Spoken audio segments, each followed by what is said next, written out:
हमारे आदिवासी समुदाय को लेकर एक धर्म कोड की लंबे समय से मांग चल रही है कि आदिवासी समुदाय को अलग से धर्म कोड दिया जाए। आजादी से पहले 1871 से लगा के 1951 तक अलग जनगणना हुई है।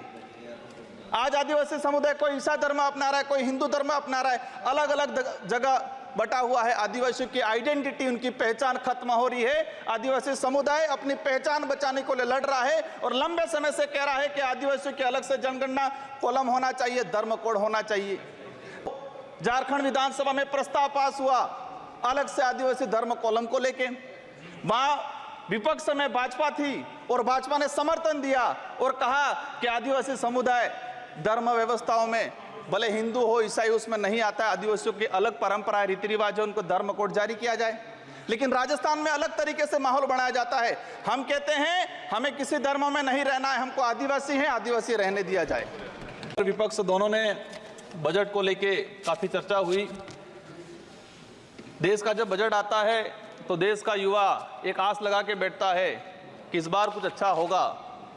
देश का गरीब, देश का आदिवासी, देश का एससी ये आस लगा के बैठता है कि कुछ अच्छा होगा। हमारे राजस्थान की बात करें, राजस्थान में डंका बजा रहे थे कि डबल इंजन की सरकार है, सब कुछ हो जाएगा। लेकिन केंद्र का बजट देखा, राज्य का बजट देखा, कुछ नहीं हुआ। और पूरा देश का एसटी एससी आदिवासी समुदाय हो, युवा हो, सब ये लग रहा है कि डबल इंजन की सरकार की दावा करने वाली इस बार का जो बजट है वो कहीं न कहीं सिर्फ बिहार का, कहीं न कहीं आंध्र प्रदेश का और सरकार बचाने का बजट साबित हुआ है। और कहीं न कहीं ये जुमलेबाज का जो बजट आया है इस बार, देश की जनता देख रही है। मैं उस लोकसभा क्षेत्र से आता हूं, बांसवाड़ा। मैं बांसवाड़ा डूंगरपुर की जनता को धन्यवाद देना चाहता हूं जिन्होंने मुझे चुन के भेजा। वहां पर हमारे प्रधानमंत्री जी ने कहा था कि जिसकी कोई पहचान नहीं है, जिसका कोई नाम नहीं है, जिसका कोई रिकॉर्ड नहीं है, ऐसे व्यक्ति को जिता के क्या करोगे। लेकिन बांसवाड़ा डूंगरपुर की जनता ने ठान लिया था कि लोकतंत्र है, राजतंत्र नहीं। और ये राजतंत्र तय करने का किसी को ठेका नहीं है, लोकतंत्र है। जनता ने ठान लिया था कि इस बार राजकुमार रोज जाएगा। मैं आपके माध्यम से, पूरे सदन के माध्यम से मेरी जनता को धन्यवाद देना चाहूंगा। मोदी जी ने कहा था वहां के बड़े बुजुर्गों को कि घर घर जाके राम राम बोल देना और चुनाव जिताना। वहां के बड़े बुजुर्गों ने ठान लिया और कह दिया था, और मेरे माध्यम से और आपके माध्यम से संदेश पहुंचाया है उन तक। मुझे कहा था मोदी जी को कह देना कि देश के आदिवासियों को उजाड़ने का काम पिछले 10 सालों में हुआ है। देश के अंदर धर्म की राजनीति हुई है। देश में 15 लाख रुपए बेरोजगारों को नौकरी देंगे यूं करके 10 साल राज किया है। इस बार हम सबक सिखाएंगे। और उन्होंने मेरे माध्यम से मैसेज पहुंचाया है कि गुरु गोविंद की धरती है, मावजी महाराज की धरती है, संत सुरमाल महाराज की धरती है। मानगढ़ धाप में 1500 आदिवासी शहीद हुए थे। मोदी जी 2 बार आए, लेकिन मानगढ़ के लिए, आदिवासी समुदाय के लिए एक शब्द नहीं बोल के गए, कुछ नहीं करके गए। तो उन्होंने मैसेज पहुंचाया है कि आदिवासी समुदाय जाग गया है और अब वो आदिवासी समुदाय नहीं रहा जो बहका में आ जाएगा और वोट दे देगा। माननीय सभापति महोदय, जो वर्तमान स्थिति बनी है बजट के अंदर, मैंने देखा धातुओं का खनन को लेकर उद्योगपतियों को टैक्स में छूट दी गई। लेकिन ये खनन कहाँ हो रहा है? धरती पे हो रहा है, हमारे देश में हो रहा है, पहाड़ों में हो रहा है, जंगलों में हो रहा है। और वहां पर जीव जंतु रहता है और आदिवासी समुदाय भी रहता है। लेकिन आदिवासियों के समय के आदिवासियों के लिए क्या प्रावधान किया गया? आदिवासी इलाके के अंदर देखा जाए, आदिवासी समुदाय बैठा हुआ है, उसको जमीन का पट्टा नहीं मिला हुआ आज तक, आजादी से पहले से बैठा हुआ है, लेकिन वो जमीन की बात करेगा। सभापति महोदय, यहाँ पर सत्ता को लेके होड़ मची रहती है, सत्ता पाने को लेके बोला जाता है। मैं जो कहना चाह रहा हूं, हमें सत्ता नहीं चाहिए, हमें हमारा अस्तित्व बचाना है, हमारा स्वाभिमान बचाना है, हमारा जल जंगल जमीन बचाना है।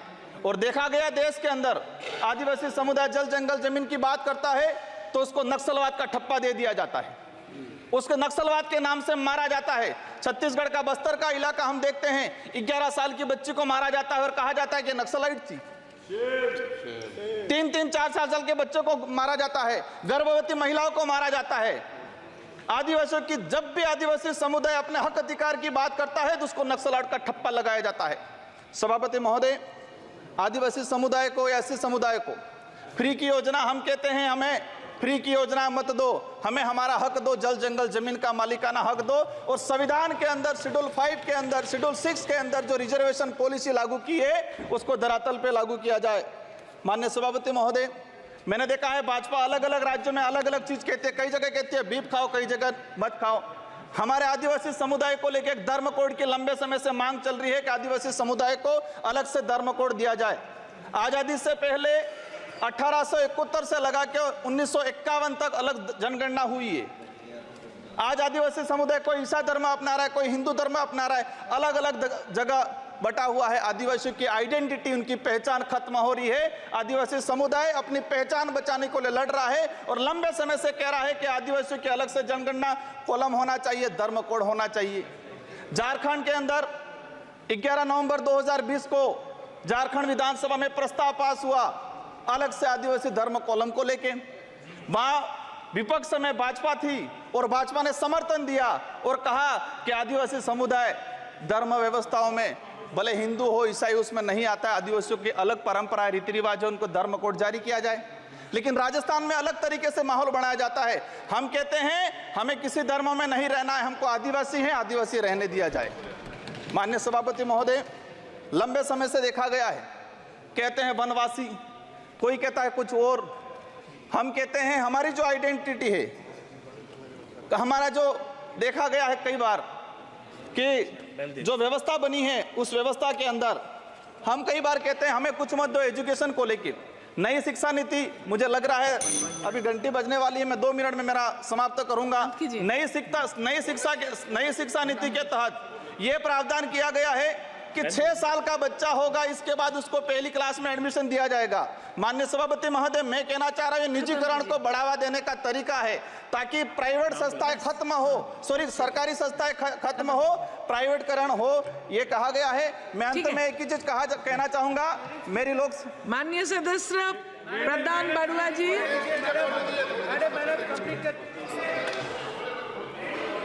हो गया। धन्यवाद महोदया, मुझे आपने बजट में बोलने के लिए मौका दिया। मैं सर्वप्रथम प्रधानमंत्री जी को धन्यवाद ज्ञापन करता हूं, क्योंकि असम का अहोम डायनेस्टी का माउंट बेरियल